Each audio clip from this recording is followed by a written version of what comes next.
Sejumlah fasilitas umum di Bandara Soekarno-Hatta rusak usai masa pendukung menjemput Rizik Syihab Selasa kemarin. Selain sempat mengganggu penerbangan dan lalu lintas di sekitar Bandara Soekarno-Hatta, menumpuknya simpatisan dikhawatirkan menjadi klaster baru COVID-19.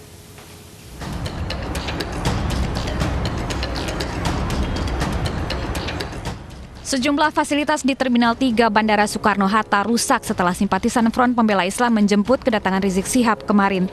Beberapa bangku patah karena tidak kuat menahan berat simpatisan yang berdiri di atas bangku ini. Selain bangku, tanaman hias di sekitar tempat menunggu kendaraan juga rusak karena terinjak-injak ribuan orang.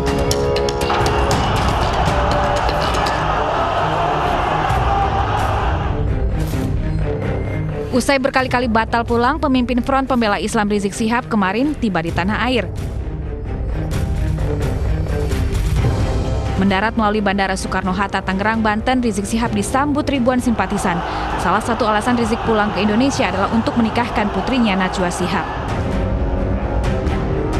Kedatangan Rizik membawa sejumlah dampak. Akses menuju Bandara Soekarno-Hatta pada Selasa pagi sempat lumpuh total lantaran ramainya simpatisan yang ingin melihat langsung kedatangan Rizik. Akibatnya, banyak calon penumpang yang terlantar di tengah jalan. Para pegawai di lingkungan bandara juga kesulitan menuju tempat bekerja. Selain itu, sejumlah penerbangan dari berbagai maskapai juga terlambat.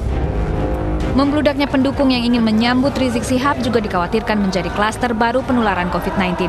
Selain berkerumun dengan jumlah yang sangat besar, sebagian besar simpatisan juga tidak menggunakan masker. Juru bicara Satgas Penanganan COVID-19 Wiku Adhisa Smito kembali mengingatkan agar masyarakat disiplin mematuhi protokol kesehatan.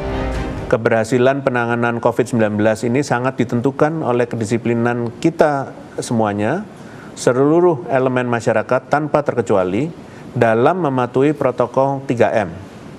Selalu kami ulang-ulang hal ini karena ini memang cara yang paling ampuh. Semakin disiplin masyarakat patuh terhadap protokol kesehatan, maka semakin efektif penanganan pandemi COVID-19. Oleh karena itu, saya meminta kepada seluruh masyarakat untuk tidak lengah dan tetap disiplin menjalankan protokol kesehatan. Penumpukan simpatisan juga terjadi saat Rizik tiba di lingkungan tempat tinggalnya di Petamburan, Jakarta Pusat. Massa berkerumun dan tidak mematuhi protokol kesehatan. Tim Liputan iNews melaporkan. Dan untuk mengetahui dampak kerusakan sarana bandara, sudah bergabung bersama kami Vito Erlangga langsung dari Bandara Soekarno-Hatta. Selamat siang Vito, fasilitas apa saja yang rusak di bandara dan apakah sudah mulai diperbaiki?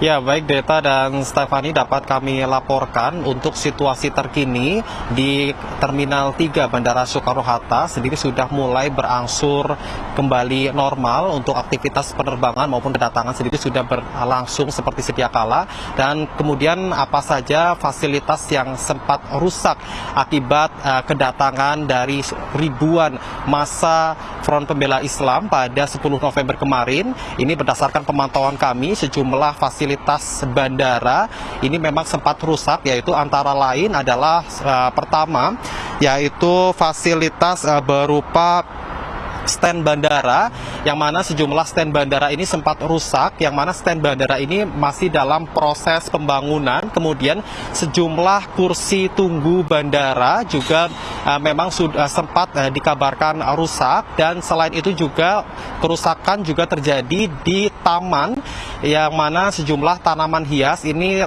terpaksa rusak akibat diinjak-injak oleh banyaknya massa yang melakukan penjemputan kepada pemimpin dari Front Pembela Islam Habib Rizik Syihab pada Selasa kemarin. Namun untuk saat ini sejumlah fasilitas publik di bandara tersebut saat ini sudah mendapatkan perbaikan dari PT Angkasa Pura, dan berdasarkan keterangan tertulis dari PT Angkasa Pura sendiri, pihaknya mengatakan bahwa pihaknya sudah melakukan inventarisasi sejumlah fasilitas publik yang sempat rusak dan saat ini sudah disterilkan. Artinya saat ini sejumlah fasilitas publik sudah bisa dioperasikan atau sudah bisa digunakan oleh sejumlah penumpang pesawat. Kemudian yang perlu kami sampaikan adalah bagi para calon penumpang yang kemarin sempat gagal terbang diakibatkan karena sulitnya akses menuju bandara akibat lalu lintas yang lumpuh total akibat banyaknya massa dan simpatisan FPI. Ini pihak PT Angkasa Pura melalui keterangan tertulis ini sudah memberikan kebebasan bagi para pemegang tiket penerbangan dengan tanggal 10 November 2020 untuk melakukan penjadwalan ulang atau melakukan refund atau pengembalian tiket. Adapun 5 maskapai telah mengkonfirmasi hal ini, yaitu antara lain adalah Lion Air, Garuda Indonesia, Air Asia, dan Sriwijaya Air. Kembali ke Anda. Baik, terima kasih Vito Erlangga melaporkan langsung dari Bandara Soekarno-Hatta. Selamat bertugas kembali.